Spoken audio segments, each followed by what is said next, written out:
Hello दोस्तों, स्वागत है आपको प्यारे से YouTube channel physics bye Sanjeev sir classes पे। तो आज हम लोग पढ़ेंगे नेक्स्ट टॉपिक। तो टॉपिक का नाम है, देखिए,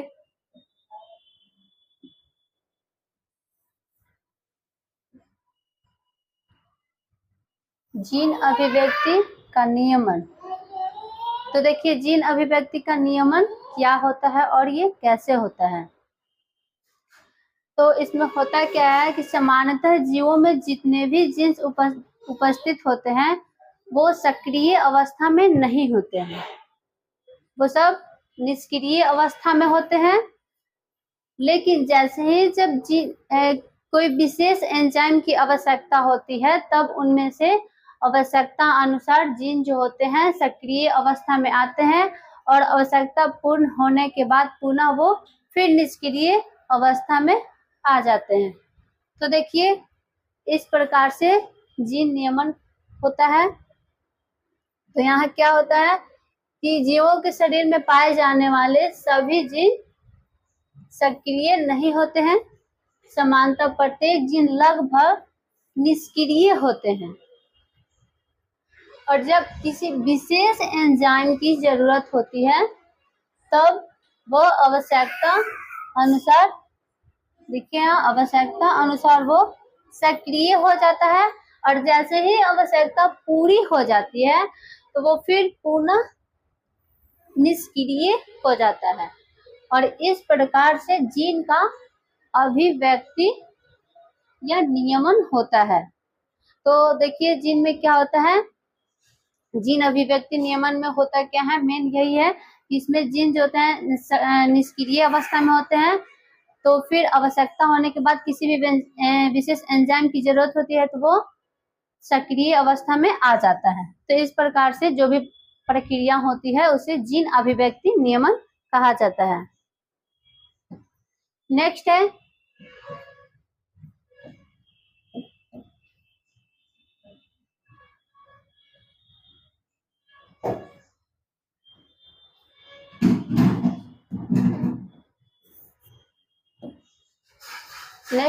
जीन नियमन का दो प्रकार होता है।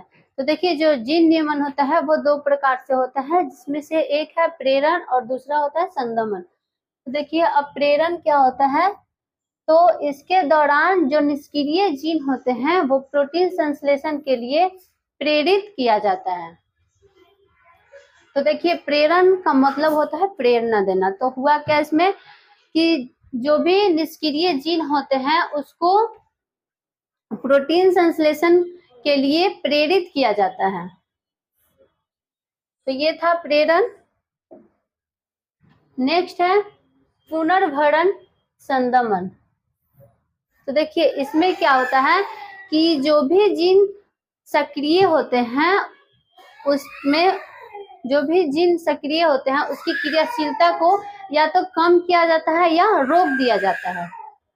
तो इसमें क्या होता है कि इस प्रक्रिया में जो सक्रिय जीन होते हैं उसकी क्रियाशीलता को कम अथवा रोका जाता है। इसे दमनशील तंत्र भी कहते हैं। नेक्स्ट है कि जो जीन होते हैं वो 4 प्रकार के होते हैं। तो देखिए कौन कौन से हैं। तो इनमें से पहला है संरचनात्मक जीन। तो देखिए, जीन 4 प्रकार के होता है, संरचनात्मक जीन, वर्धक जीन, नियामक जीन तथा प्रचालक जीन। तो देखिए, अब देखते हैं इनमें से संरचनात्मक जीन क्या है। तो देखिए, संरचनात्मक जीन वे जीन हैं जो प्रोटीन संश्लेषण के लिए कूटों का वहन करती है। तो देखिए, जो संरचनात्मक जीन होता है वो प्रोटीन संश्लेषण के लिए एक कूट का वहन करती है। नेक्स्ट है प्रचालक जीन। तो देखिए, प्रचालक जीन क्या है, तो इसमें जो भी संरचनात्मक जीन, तो देखिए प्रचालक जीन होता है वो संरचनात्मक जीन के निकट एक जीन होता है। तो जो प्रचालक जीन है वो कहाँ होता है, तो संरचनात्मक जीन के निकट ही उपस्थित होता है और यह निर्धारित करता है कि संरचनात्मक जीन वाहक आरएनए के अणु का अनुलेखन करता है अथवा नहीं। तो देखिए प्रचालक जीन का यही काम होता है कि वो यहाँ यह निर्धारित करेगा कि संरचनात्मक जीन है जो आरएनए का वाहक करता है अथवा नहीं। तो नेक्स्ट है वर्धक जीन। तो देखिए अब वर्धक जीन क्या होता है, तो ये जो जीन होता है वो प्रचालक जीन के समीप बाएं ओर उपस्थित होता है। तो जो प्रचालक जीन था वो संरचनात्मक जीन के साइड में उपस्थित था, लेकिन जो वर्धक जीन है वो प्रचालक जीन के समीप बाईं ओर उपस्थित होता है और यह निर्धारित करता है कि उस पर आरएनए उपस्थित है तथा उसका अनुलेखन प्रारंभ है। तो देखिए अब इनमें से वर्धक जीन का क्या काम होता है कि ये निर्धारित करता है कि जो उस पर आरएनए है वो उपस्थित है या नहीं तथा उसका अनुलेखन प्रारंभ करता है। तो इस प्रकार से ये वर्धक जीन था। अगला है 4 नंबर नियामक जीन। तो देखिए अब नियामक जीन क्या होता है, तो यह जीन प्रचालक जीन से कुछ दूरी पर स्थित होता है। तो देखिए जो नियामक जीन होता है वो प्रचालक जीन से कुछ दूरी पर स्थित होता है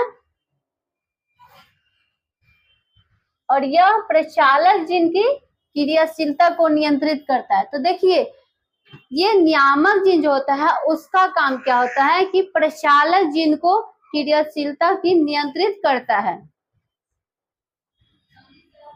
तो देखिए ये जो जीन है वो प्रचालक जीन की क्रियाशीलता को नियंत्रित करता है।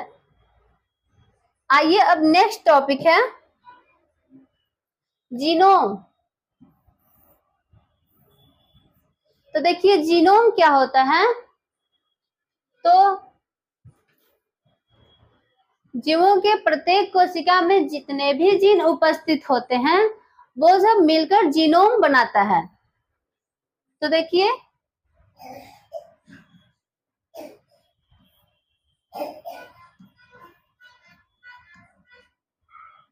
तो जीवों के शरीर में प्रत्येक कोशिका में पाए जाने वाले सभी जीन्स सम्मिलित रूप से एक जीनोम बनाता है।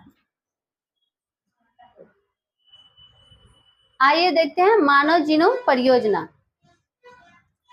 तो अब मानव जीनोम परियोजना क्या होता है, तो इस परियोजना के युग वाटसन तथा क्रिक को माना जाता है और इसके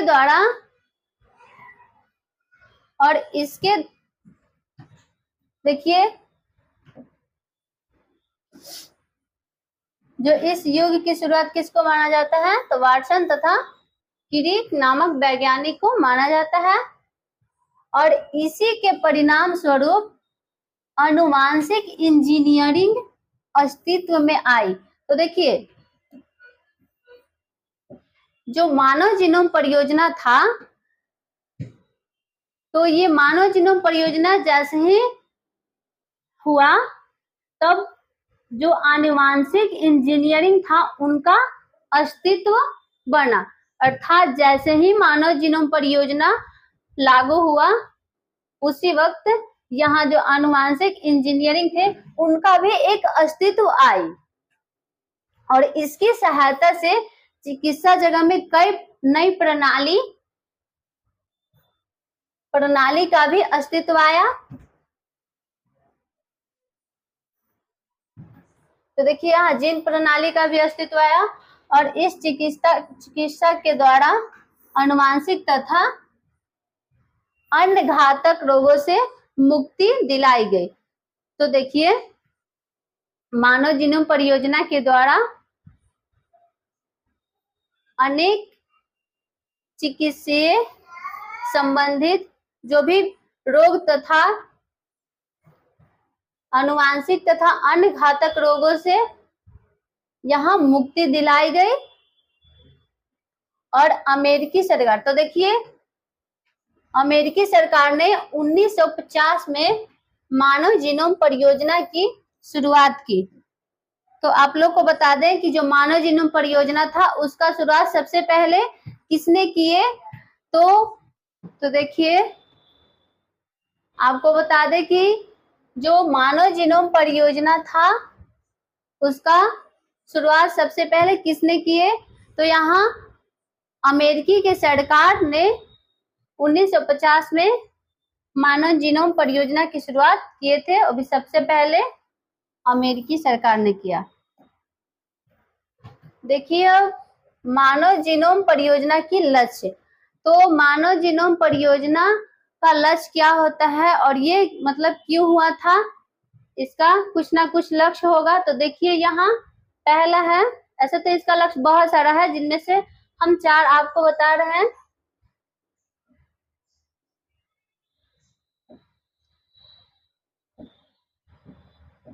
इसमें पहला है कि मानव की कोशिका में पाए जाने वाले डीएनए में अवस्थित सभी जीनों, तो देखिए इसमें क्या होता है कि जो मानव की कोशिका होती है उसमें लगभग 20,000 से 25,000 जीनोम उपस्थित होता है, ये जीन उपस्थित होता है जीनोम,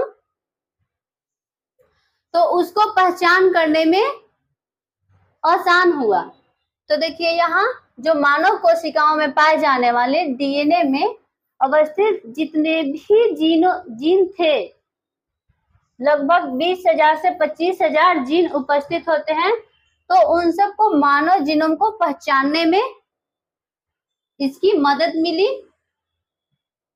दूसरा है जीनोम संबंधित आंकड़ों को संग्रहित करना और विश्लेषण करने हेतु आधुनिकतम तकनीक को विकसित करना। तो देखिए इसका दूसरा लक्ष्य था मानव जीनोम का कि जीनोम संबंधित आंकड़ों को संग्रहित करना और विश्लेषण करने हेतु इसका आधुनिकतम विकसित करना। तीसरा है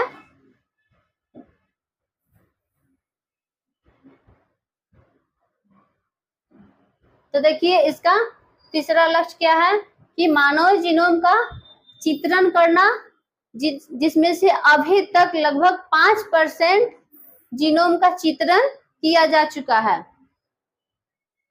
चौथा है इस योजना में आने वाली कानूनी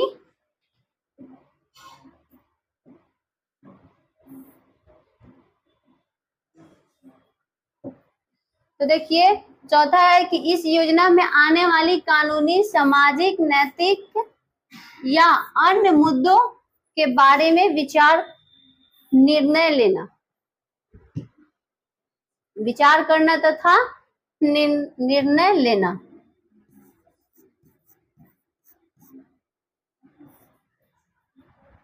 तो इस प्रकार से मानव जीनोम परियोजना का लक्ष्य था, जिसमें से आपको बता दें पहला है कि मानव कोशिकाओं में पाए जाने वाली डीएनए में अवस्थित सभी जीनों को, लगभग 20,000 से 25,000 मानव जीनोम को पहचान करना, और दूसरा है कि जीनोम संबंधित आंकड़ों को संग्रहित करना तथा उसके विश्लेषण हेतु आधुनिकतम तकनीक को विकसित करना, और तीसरा है मानव जीनोम का चित्रण करना, जिसमें से अभी तक 5% मानव जीनोम का चित्रण किया जा चुका है।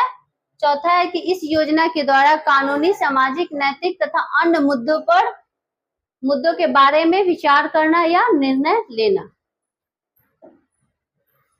देखिए नेक्स्ट है मानव जीनोम तैयार करने की विधि। तो अब देखिए जो मानव जीनोम है उसको किस विधि को अपनाकर तैयार किया जाता है, तो इसमें से 2 विधियां हैं, जिसमें पहला है कि WBC या मस्तिष्क से एक डीएनए को प्राप्त किया जाता है, ठीक, और उसके बाद जो प्राप्त जीन्स होते हैं उसको कंप्यूटर के द्वारा न्यूक्लियोटाइड के अनुक्रम का विश्लेषण किया जाता है। तो देखिए मानव जीनोम तैयार करने की 2 विधियां हैं, जिसमें से एक है कि सबसे पहले ये WBC जो रक्त होता है उसमें से WBC रक्त जो श्वेत रक्त अणु होता है उसमें या मस्तिष्क से एक डीएनए को निकाला जाता है और उसके बाद निकाले हुए डीएनए में जितने भी जीन्स उपस्थित होते हैं उसमें कंप्यूटर के द्वारा न्यूक्लियोटाइड के अनुक्रम को विश्लेषण किया जाता है और इस प्रकार से मानव जीनोम को तैयार किया जाता है। नेक्स्ट है मानव जीनोम का उपयोग। तो देखिए अब मानव जीनोम का उपयोग कहाँ कहाँ होता है और किस रूप में किया जाता है उसको जानते हैं। तो यहाँ देखिए पहला कि किसी भी मनुष्यों के समूह को जो आनुवांशिक वंशावली होता है उसको ज्ञात करने में इसका उपयोग किया जाता है। तो देखिए मानव जीनोम का उपयोग मनुष्यों को आनुवांशिक वंशावली को ज्ञात करने में किया जाता है। मानव समूह की वंशावली, जो आनुवांशिक वंशावली होता है उसको निर्धारण करने में किया जाता है। और दूसरा है कि जो मनुष्यों में रोग उत्पन्न करने वाली जीन्स को भी पहचान करने में मानव जीनोम का प्रयोग किया जाता है। तो देखिए यहाँ जो रोग उत्पन्न करने वाली जीन्स होता है उसमें से न्यूक्लियोटाइड के अनुक्रम को पता लगाने में किया जाता है और जीन थेरेपी के द्वारा आनुवांशिक रोगों का उपचार करने में किया जाता है। तो देखिए इसका तीसरा पॉइंट जो है वो बताता है कि जो मानव जीनोम होता है उसका उपयोग जीन थेरेपी के द्वारा आनुवांशिक उपचार को करने में किया जाता है। तो ये जो जीन थेरेपी है इसका डिटेल्स हम अगले क्लास में बताएंगे। और चौथा है हत्या अथवा बलात्कार अपराधियों की घटना के स्थल से प्राप्त रुधिर के धब्बे या सीमेन की मदद से पहचान किया जाता है। तो देखिए इसका चौथा जो है वो इसका उपयोग जो हत्या या बलात्कार के अपराधी होते हैं उसको पहचान करने में किया जाता है। तो वहां क्या होता है कि जो रुधिर होते हैं उसके धब्बे या सीमेन की मदद से उस अपराधियों को पहचान किया जाता है और इस विधि को डीएनए फिंगरप्रिंटिंग कहा जाता है।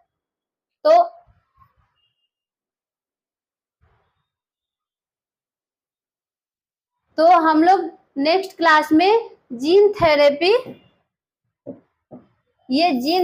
और डीएनए फिंगरप्रिंटिंग के बारे में पढ़ेंगे डिटेल से। तो आज के लिए इतना ही, मिलते हैं नेक्स्ट क्लास में।